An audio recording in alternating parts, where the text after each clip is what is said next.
So yesterday we completed our study on the tribulation.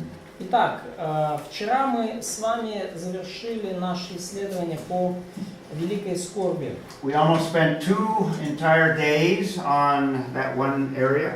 Мы почти 2 дня провели, исследуя лишь одну эту сферу, один этот период. Because there are so many passages that pertain to that period of time. Поскольку так много есть отрывков, говорящих об этом периоде времени. I mentioned yesterday that even though it's future from our time, И я упоминал вчера, что хотя с нашей точки зрения это будущее, God has given us the revelation of that period of time. но Бог дал нам откровение об этом периоде времени. Because it has application to us today, even though we will not experience it. Поскольку оно применимо и для нас также, хотя мы и не будем проходить через него.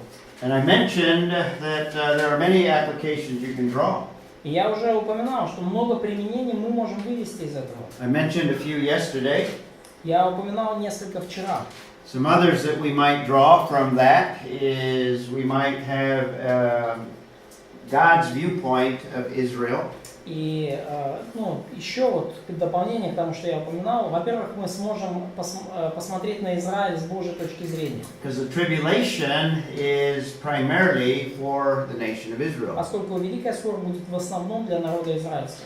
It's a difficult time because Israel, throughout their history, Это трудное время, поскольку Израиль на протяжении всей своей истории has been a stiff-necked people. That's what God, how He describes them. был жестоковыйным, жестокосердным народом, так упрямым народом, так Бог описал это. He's promised to save them and to restore them. И Бог пообещал их спасти и восстановить. But they do not receive salvation easily. Но они спасение так просто не возьмут. So it takes extreme conditions, and that's what we have in the tribulation. То есть, чтобы Израиль принял Божье спасение, это надо такие особые экстремальные условия создать. И они будут созданы во время скорби. But one thing we can do as believers in the church age Но что мы можем сделать, как верующие века церкви? is plant seeds in the thinking of the unbelieving Jewish people. Это вот сеять вот эти семена в мышление неверующих евреев. And we can share the gospel if they'll listen. И мы можем, если они слушают, делиться с ними Евангелием. But we ought to be thinking of reaching Jewish people, И нам нужно думать о достижении еврейского народа. even though many of them will reject the gospel. Даже несмотря на то, что многие из них отвергнут Евангелие. But we should do everything that we can to share it with them anyway. Но нам нужно все равно делать все от нас зависящее, чтобы делиться Евангелием с ними. In fact, I've got a Jewish cousin У меня вот двоюродный брат еврей. that I care about because He or she. I'm a woman. Да, это двоюродная сестра, да. Я забочусь о ней тоже. Cousin through marriage. Двоюродная сестра через cousin through marriage. Yeah, in other words, my cousin married her, so she makes her my cousin. Да, то есть как бы двоюродная сестра через брак. То есть мой двоюродный брат женился на этой женщине, и она как бы стала в каком-то смысле моей двоюродной сестрой. I share a lot of things about Jews and things from Scripture concerning the Jewish people. И я из Писания много с ней делюсь по поводу евреев и вообще судьбы еврейского народа. Recently, I made a will for the properties that I own. И недавно я написал завещание на имущество, которым я владею. And the assets that I have. И те материальные как бы богатства, которые я имею. Since I don't have any children or wife, I'm leaving everything to my brother and my sister. И поскольку у меня нет ни супруги, ни детей, то я все оставил своему брату двоюродному и его сестре. Both of them are believers. И оба своему брату и сестре, оба верующие. In fact, my brother's family, they're all believers as well. И в семье моего брата все также верующие. So in the will, I have a statement that refers to the rapture. И в завещании я как бы поместил утверждение, касающееся восхищения церкви. If we're all taken in the rapture, my brother, my sister, myself, Если я, мой брат и моя сестра все будем восхищены, In that statement, I'm leaving everything to this cousin of mine. То я сказал, в своем завещании сказал, то тогда я все оставляю своей, семье своего двоюродного брата. But I'm also asking her, Но я также попросил ее, because she would not know anything about the rapture unless I encouraged her to study it.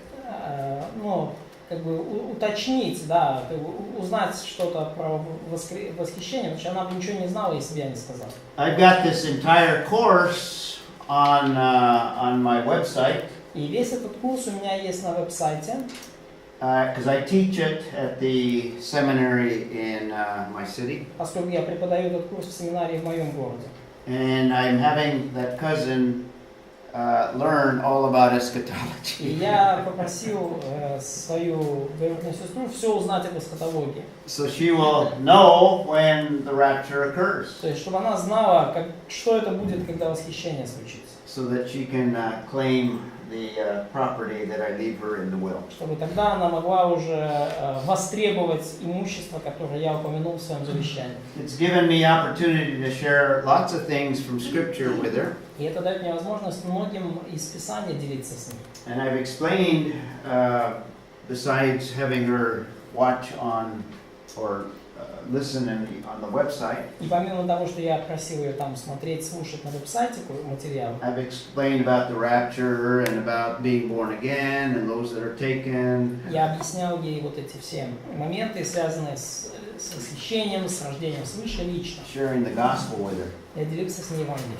I keep telling her every time we meet that Я продолжаю говорить ей каждый раз, когда мы встречаемся. I would prefer that she go with us rather than stay and inherit all the assets. Я бы вообще предпочел, чтобы ты с нами отправилась, вместо того, чтобы наследовать все, материальное, все материальное имущество. But that's an idea that I came up with in terms of reaching Jewish people. Вот это моя идея, мое представление о том, как можно было бы достигать еврейской And нации. because this is such a big thing in terms of her life, И поскольку для нее это действительно очень важная, для ее жизни важная такая тема, she's been telling her friends and her family and other relatives она говорила what I've done for her. вот об этом завещании, вообще обо всем, что я для нее делал, нашим друзьям, своим родственникам.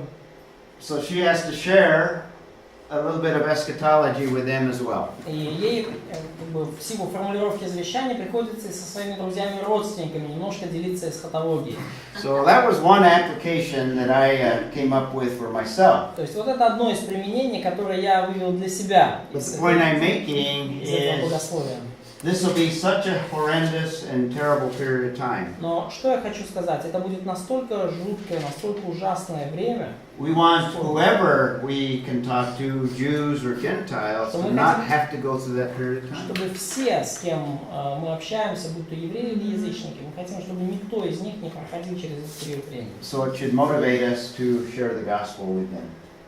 И это должно нас мотивировать делиться с ними Евангелием. So we completed the tribulation. Итак, мы завершили рассмотрение скорби. And we started our study on the Antichrist, who is a major character during that period И of time. начали наше исследование Антихриста, который будет ключевым персонажем данного периода времени. Already saw, I gave you a little introduction to Antichrist. И я уже дал вам небольшое вступление по поводу Антихриста. We focused on his person and his kingdom. Мы фокусировались на его личности, на его царстве.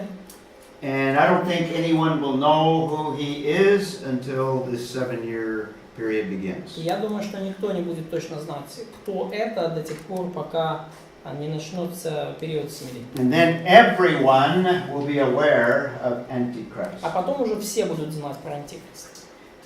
In fact, just to kind of introduce what we're talking about today, Вообще просто, чтобы начать вот эту тему, о которой мы сегодня будем говорить. let's take a look at a couple of passages in 1 John, Давайте рассмотрим несколько отрывков в 1 Иоанна. because it's only John that refers or uses the name Antichrist. Поскольку только Иоанн использует вот этот термин «антихрист», I want you to look at a couple of passages. давайте несколько отрывков рассмотрим. In chapter 2, let's notice something. В 1 Иоанна 2 главе давайте кое-что заметим. 1 John 2, yes?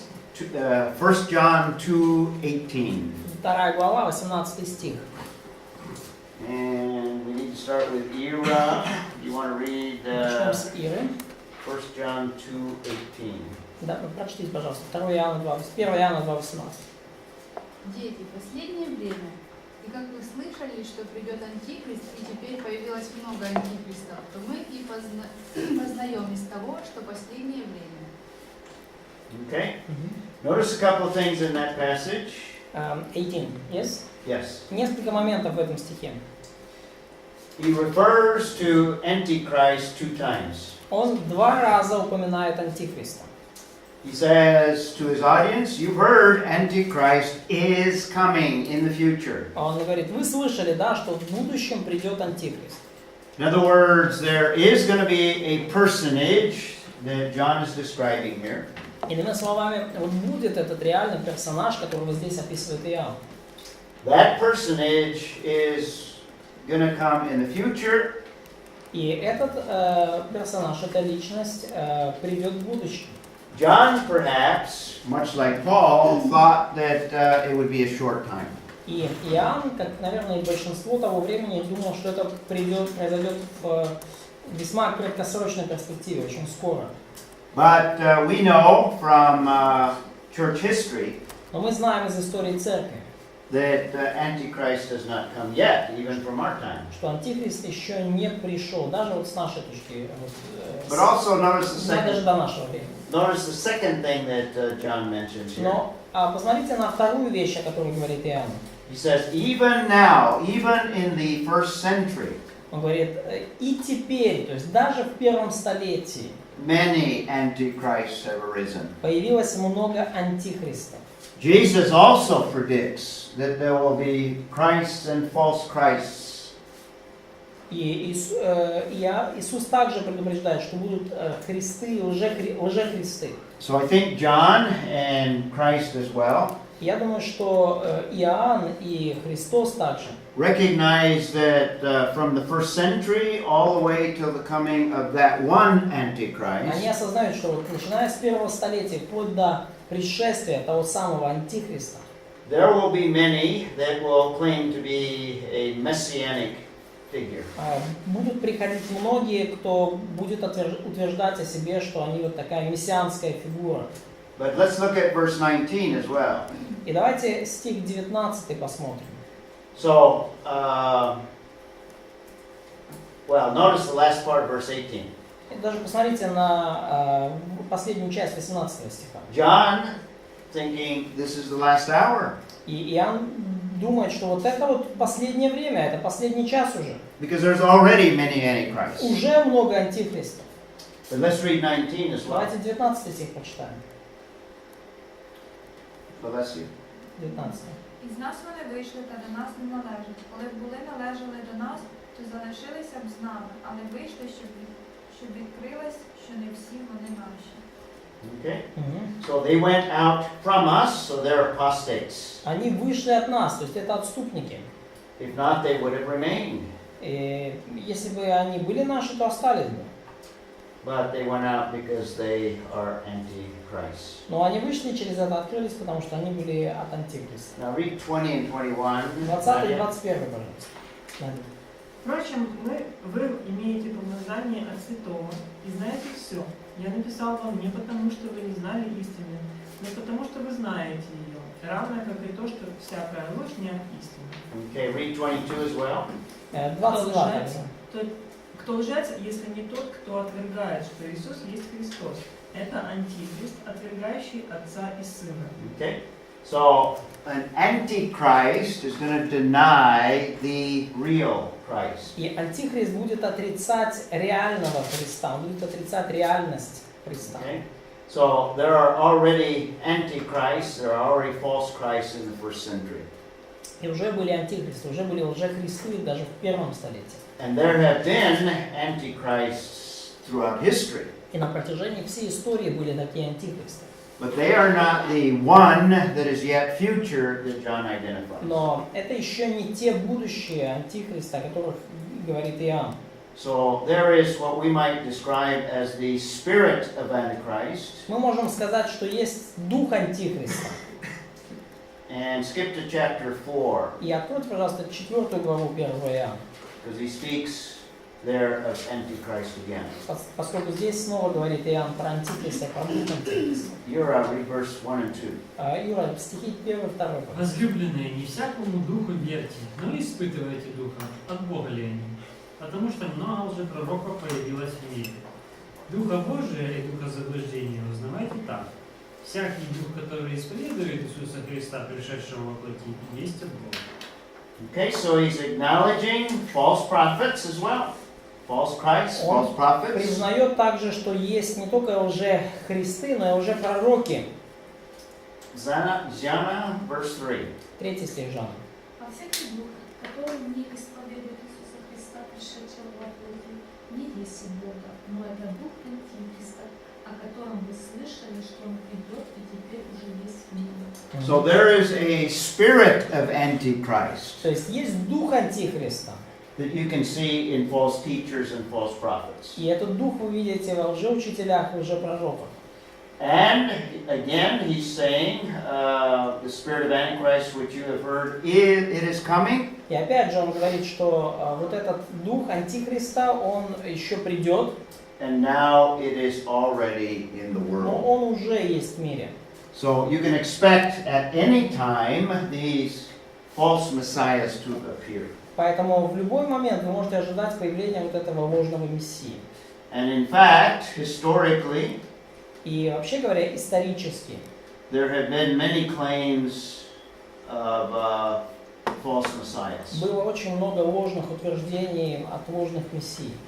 In the first century, И в первом столетии, например, I should have mentioned this yesterday, but надо I было вчера упомянуть, но forgot to mention. забыл упомянуть. There was an individual by the name of, can't read that, Thudus. Да, был человек по имени Тудас или Турас. He's probably the one that's mentioned in Acts 5:36. И, скорее всего, он упомянут в Деяниях 5:36. He was a false messiah in the first century. Февда. Тудас, да, Февда. Thudus. И именно он выдавал себя за ложного мессию, за лжехриста. Josephus, Иосиф Флавий, the first century historian, Jewish historian, еврейский историк первого столетия, he mentions that there were false Christs in the first он century. упоминает, что в первом столетии были такие лжехристы, лжемессии. One that is not mentioned in the Bible, but Judas, the Galilean, was also considered a false Один из них, Messiah. даже упомянут в Библии, Иуда Галилеянин, это Деяние 5:37, это тоже ложный мессия. In fact, Josephus says that in Christ's time there were at least 60 that claimed to be messiahs. И Иосиф Флавий даже говорит, что во времена Иисуса порядка 60 человек утверждали о себе, что они являются мессией. There was a Jew by the name of Simon Bar Kokhba. Был еврей по имени Симон бар Коба. He was a messianic figure as well. Он тоже выдавал себя за мессию. There was a Moses of Crete in the 5th century. Был в 5 столетии Моисей из Крита. There was also other Moses risen from the dead, so to speak, in 832 AD. 832. Были также другие, так называемые Моисеи, воскресшие там или вернувшиеся с небес, где-то в 832 году нашей эры. More recently, I don't know if you have heard of Sun Myung Moon. He claims to be a Messiah. Да, ну и более уже такие недавние, это Сан Ян Мун, который утверждал, что он мессия. This was in the 19th century or 1900s. Это уже было в 20 столетии. Even Khomeini, the Iranian, claimed to be a messianic figure. Даже вот Хамини, иранский лидер, утверждал о себе, что он такая тоже мессианская In фигура. my country, Jim Jones, who led people to their deaths, claimed to be a В Messiah. моей стране был такой даже Джим Джонс, который довел людей своей секты до массового самоубийства. Он тоже утверждал, что он мессия. Now, these are the ones that have made claims. There have been several that some have tried to identify as the Antichrist. Это лишь те, кто делал о себе такие утверждения. И было в истории несколько человек, которые говорили, что я Христос, я Мессия. But those are not the one that is referred to in the Great Tribulation. Да, но это, конечно, совсем не те люди, о которых мы читаем в описаниях событий Великой Скорби. The one in the tribulation will not be revealed until it's evident in the Great Tribulation. Антихрист Великой Скорби не будет явлен до тех пор, пока не станет очевидным, что скорбь началась. There will arise a leader that captures the imagination of all people. И мы знаем, что во время скорби восстанет этот лидер, который привлечет к себе внимание всего мира и всех людей. Let's take a look at his career. И давайте рассмотрим его карьеру. This is the one that John says will come in the future. И это тот, о котором Иоанн говорит, что он грядет в будущем. He is unique and different from all those that have come in the past. Он будет уникален, он будет отличаться от всех, кто приходил в прошлом. And what he will do is he will arise, Что он сделает? Он восстанет. and it appears that there may be a vacuum of leadership at the time that he arises. И кажется, что в вот это время, когда он будет подниматься по ступенькам, будет какой-то вакуум руководителя, будет нехватка. Either that, or he will be so spectacular, so dynamic that he will rise very, very rapidly. Либо это будет, либо он будет настолько вообще динамичным, настолько зрелищным товарищем, что он будет очень быстро подниматься в карьерной лестнице. And maybe he will apparently come up with a solution with the Israeli-Arab problem. И может быть он, очевидно, выдвинет какое-то решение израильской ближневосточной проблемы. Let's turn to 2 Thessalonians 2. Давайте перейдем на 2 Фессалоникийцам 2. And Oleg, you want to read that passage? Что имеется в виду по словам вакуум? Question from Nadia. So what does it mean? Да, вакуум руководства. То есть будет мало хороших руководителей. Ну, как сейчас в Украине перед выборами. What's the question? So she was asking how could this vacuum look like? And Oh. Well, it might look like many politicians may seem very corrupt, and then there arises one that seems to be free of corruption. То есть, может быть, вакуум будет так выглядеть, что все политики будут запятнаны на какой-то коррупции, и вот поднимется какой-то, на котором вот кажется вообще вот чистый барашек, ягненок. There might be Всякой коррупции. many in the world that are very weak as leaders, Может быть, в мире будет много слабых руководителей, and then all of a sudden there arises this powerful. и вдруг неожиданно восстанет такой настоящий могущественный лидер. A lot of Christians saw this vacuum when we had Barack Obama as president because he was very weak. Да, и многие христиане видели подобный вакуум уже в Штатах во время президентства Обамы, потому что он был слабый руководитель. In fact, there were some Christians that thought he could be the Antichrist. Некоторые христиане даже думали, что, может, и он будет антихрист. But I think he was too weak. Но он, мне кажется, нет, Обама, Not но он dynamic enough. слабоват, недостаточно динамичен. Okay. 2 Thessalonians 2, verses. Let's start reading in verse 3. 2 Oleg, read verse 3. Фессалоникийцам 2, с 3 стиха, пожалуйста. Та й ніхто жодним способом вас не зведе, бо той день не настане, аж перше прийде відступлення, і виявиться беззаконник, призначений на погибель. Okay. There's going to be a lot of deception in that time. Будет много обольщения в это время.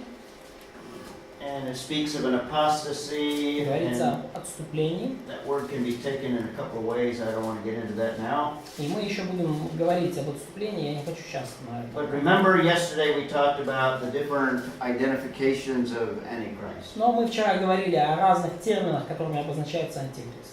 And he's talking about the time when this man will be revealed. So И он говорит о времени, когда этот человек откроется. his revelation will not be until the tribulation.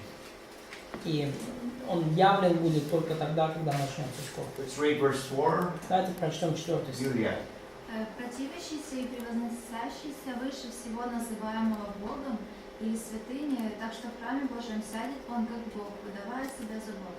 Okay, that's what we described yesterday, the Это то, что мы Antichrist. описали вчера, антихрист. And Paul doesn't give us the time frame, Павел не дает нам никакой временной тут шкалы. but he does describe probably the same thing that Jesus is describing as the abomination. Но он описывает, скорее всего, то же самое, что описывал Иисус, говоря о мерзости запустения. So he sets himself up as God himself in the temple of God. И он в храме Божьем сядет как Бог. That would be a desecration of the temple. И это будет осквернение храма. I take it that Paul is referring to the same thing Jesus is referring to. И я думаю, что Павел здесь говорит о том же самом, что говорил Иисус. So we would put that in the middle of that 7 То day есть о period. мерзости запустения, это событие мы с вами можем поместить в посредине скорби. Larissa, read 5 and 6. Лариса, 5 и 6, пожалуйста. Не помните ли, что я еще, находясь у вас, говорил вам это? И ныне вы знаете, что не допускает открыться ему в свое время. Что не допускает ему открыться в свое время? Okay, so that passage tells us that he is being restrained right now. И этот отрывок говорит, что в данный момент он сдерживается, да, есть некто удерживающий. There'll be a time when all the restraint is removed. Придет время, когда вот все вот эти ограничения будут удалены. And verse 8 Стих describes 8 that. Vasya. описывает это время. 8. Мгм. И тогда откроется беззаконник, которого Господь Иисус убьет духом уст своих.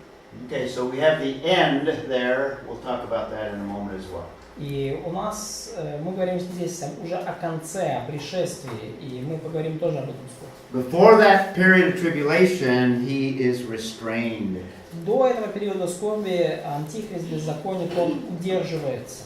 And we saw in Revelation, when we saw the first seal judgment, Revelation 6:2. И мы вот видели в Откровении 6.2, I should have, когда рассматривали суды печати. let's see, he brings peace at the beginning. Мы говорили, что антихрист вначале принесет мир. In fact, I need to reverse these because I think he makes the covenant first, Daniel 9:27. We looked at that passage. Да, ну то есть нет, надо, наверное, тут что-то поменять. Я думаю, вначале он, конечно, заключит этот завет. Мы читали об этом в Данииле. In fact, I'm going to reverse it right now. Я поменяю еще прямо здесь. So that we have it in order. Чтобы у нас все было в порядке.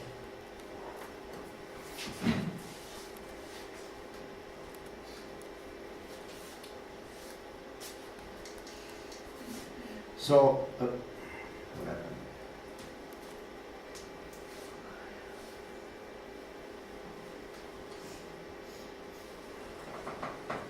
Сначала будет завет, и потом, все поймут, так он принес мир. Okay. So the next is he enters into a covenant with Israel. We saw that. И следующее, да, то есть мы видим, да, он заключит завет с Израилем. Мы об этом уже говорили. Actually, I think I reversed the wrong one, didn't I? I think you made it right. Did I make it right? Next is gonna be peace. Okay. Yeah. Yep. Then he brings a false peace, Потом он принесет ложный мир. and we saw that in Revelation 6:2. Мы видели это тоже в Откровении 6 главе. Daniel 8 tells us about his rise of power. We looked at that one last time as Даниил well. 8 говорит о его возвышении к власти. Мы об этом тоже говорили. Because this passage also tells us a lot about his personality. И этот отрывок тоже много нам говорит о его личности, о том, кто он будет. We also looked at Revelation 13. This Так, is мы where говорили he rules the world. про Откровение 13 главу, когда он уже будет править миром. And Revelation 13 outlines a three-part rulership. И Откровение 13 глава указывает на 3 периода его правления и We'll части look его at in a правления. moment. So this is the career of Antichrist. Вот карьера антихриста. So that's his career. Итак, это его карьера. We also, И мы также part of his program is political. мы видим, что часть его программа будет политической. And that's outlined in Revelation 13, first 10 verses. И это мы видим в Откровении 13 главе, первых 10 стихах. That political power will encompass the whole world. He will take control of the world. Увидим, что его политическая власть в итоге распространится на весь мир. Он возьмет весь мир под свой контроль. It begins with controlling a 10-nation confederacy or a grouping of nations. Начнется все с того, что он возьмет под контроль конфедерацию или объединение 10 наций. That's also that Daniel 8, 23 and 25 passage I showed you on the other Об slide. этом также говорят отрывки Даниила 8, 23, 25. He will control the world's economy as well, not just the politics. Он будет контролировать также мировую экономику, не только политику. That's also Revelation 13. We looked at that. И это тоже Откровение 13 глава, мы тоже это рассматривали. Verses 16 and 17. Это стихи 16 и 17. So what's left?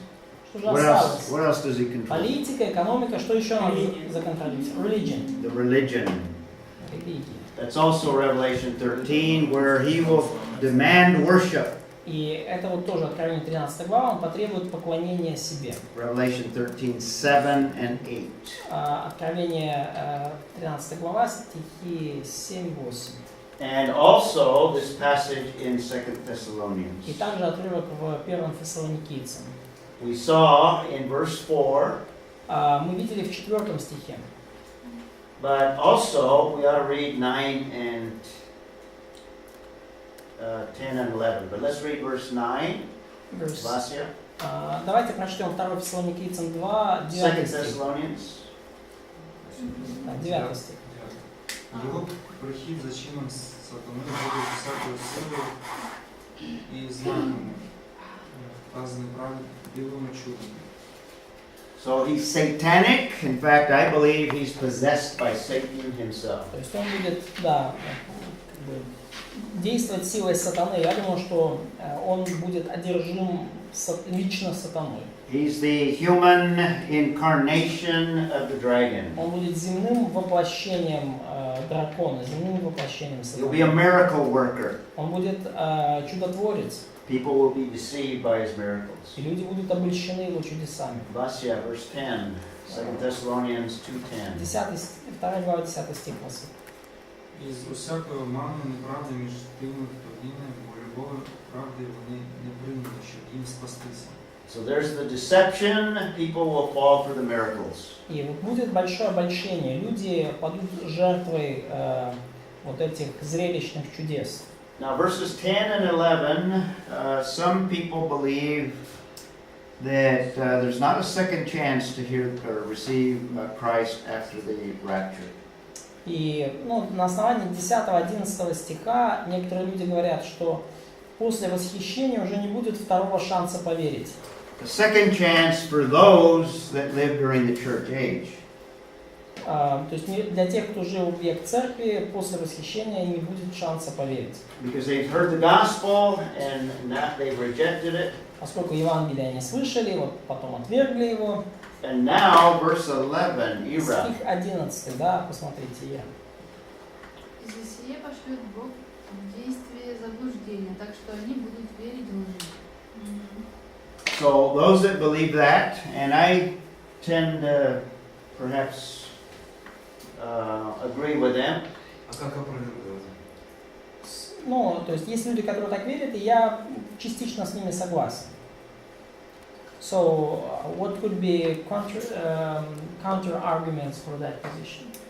Counter argument is God is merciful, Контраргумент в том, что Бог милостив. and it's really never too late to respond to the gospel. И вообще никогда не поздно отреагировать на Евангелие. So people sometimes respond on their deathbed.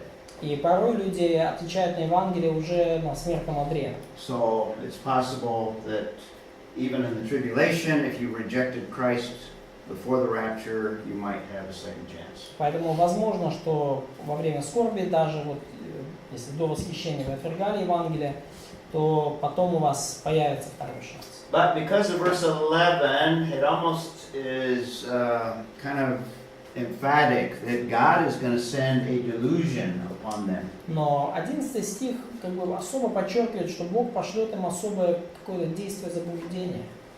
And the assumption is because they have rejected the truth. In fact, it states that. И предполагаемый текст говорит, что это происходит потому, что они не верили истине. In verse 10, they did not receive the love of the truth so as to be saved. Что они не приняли, 10 стих, не приняли любви истины для своего спасения.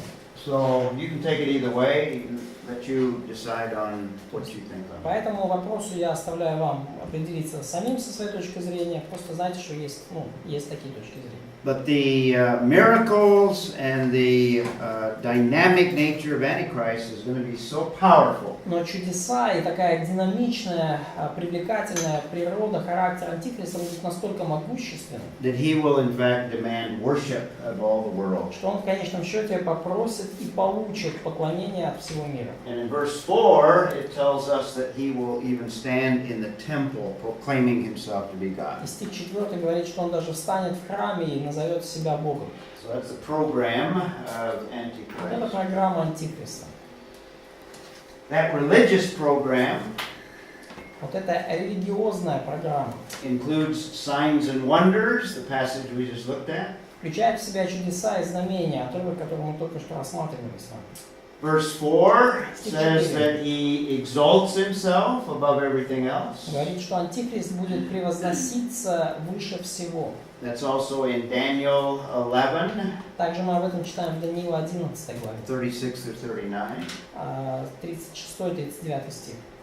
And because he is so dominant politically, that will give him power to exercise spiritual power as well. И поскольку он будет настолько сильно доминировать политически, это даст ему власть и способность также контролировать религиозную, духовную сферу. The world, the entire world, apart from the believer, will worship him. Весь мир, кроме верующих, будет поклоняться ему. We saw that in Revelation 13, Мы видели это в Откровении 13 главе. particularly verse 8, where the whole world is mentioned. И особенно вот в 8 стихе, где упомянут весь мир. Да, поклонятся ему все живущие на земле. And we also saw that when he sets himself up in the temple, that is the abomination that makes desolate. И мы также говорили о том, что когда вот он станет в храме и провозгласит себя Богом, это как раз таки будет мерзость запустения. That's Jesus' description in Matthew 24:15. То, как описывает это Иисус в Матфея 24 главе 15 стихе. He will also persecute anyone that doesn't worship him. Он также будет осуществлять гонения на любого, кто не поклоняется ему. That'll be one of the main motivations for persecuting believers. Это будет одна из основных мотиваций, одна из основных причин для гонений на верующих. Believers that are both Jew and Gentile during that period of time. И будут верующие как евреи, так и язычники в этот исторический промежуток. So we can plot his career on a timeline. И мы можем нанести его карьеру вот на такую временную шкалу. He will enter into that covenant with Israel. Он вступит в завет с Израилем. This will be sometime after the rapture. Это будет где-то после восхищения. That begins the 7-year period of tribulation. И с этого завета начнется 7-летний период скорби. He will take control of the 10 nations, probably European. Он возьмет контроль над 10 народами, скорее всего, европейскими. Daniel and the book of Revelation describe that 10 nation. Книга Даниила и книга Откровения описывают вот этот союз 10 народов. That'll launch a career of dominating the world. И с этого начнется его карьера и его возвышение, которое позволит ему доминировать над миром. And he will rise to such a point of prominence that he will claim to be God himself. И он в конечном счете станет настолько выдающейся личностью, что самого себя провозгласит Богом. Daniel puts that in the middle of the 7 years. И Даниил это событие в провозглашении себя Богом размещает в середине 7-летнего периода. Now it's not clear, but putting together the passages in the book of Revelation, it appears that his dominance begins to decline. И это может быть не настолько ясно из текста, но кажется, вот, что Вот с момента этого, когда он провозгласит себя Богом, вот посередине своего периода, его значимость и влияние начнет уменьшаться. And 2 Thessalonians 2 verse 8 tells us that he will be slain by Christ at the second 2 coming. Фессалоникийцам 2:8 говорит, что он будет убит, да, Господь Иисусом Христом при его пришествии. Господь Иисус убьет духом уст своих. Okay. So his destruction is described in Revelation 19:17 through 20. We read that one. И его уничтожение описано в Откровении 19 главе с 17 по 20 стих. Мы читали об этом вчера. Also, in the description of the bowl judgments, we have another description of his destruction. Также в описании суда чаш мы читаем еще одно повествование о его уничтожении. That's Revelation 16:10 through Это Откровение verse 16. 16 глава с 10 стиха и до 16. Okay, did you get all those passages? Shall we write them, or did they get Написать вам эти отрывки? Или вы успели записать? you get them all? Мы успели. Okay. We already saw that the destruction of Antichrist will be at the Battle of Armageddon. И мы уже говорили с вами, мы увидели, что уничтожение Антихриста случится при Армагеддонской битве. So I showed you the Jezreel Valley, or the Valley of Megiddo. Я вам показывал уже вот эту долину Израиль, долину Мегидо. We've already seen the location of Megiddo and the valley. We talked about that. Мы уже рассмотрели с вами, где находится Мегидо, и мы поговорили про эту долину. The tell, or the mound of Megiddo, I showed you photographs of it. Вот With этот Тео или гора Мегидо, мне надо показать на фотографии тут. the valley in the background. И то есть вот это Тео, и там на заднем плане гора. So we've already То есть, seen простите, all these долина, lines. долина за горой. Now they are related to the destruction of Antichrist and his forces. И вот эти места, они связаны с уничтожением Антихриста и его вооруженных сил. We have his judgment that we also read in Revelation 19. И также в Откровении 19 главе мы говорили про еще один суд и уничтожение. 19 and 20. 19 глава, 19-20 стих. 19 and 20. And this is Revelation 19, 17 and 18. Здесь Откровение 19 глава, 17-18 стих. We've already studied that Мы passage. уже изучали это.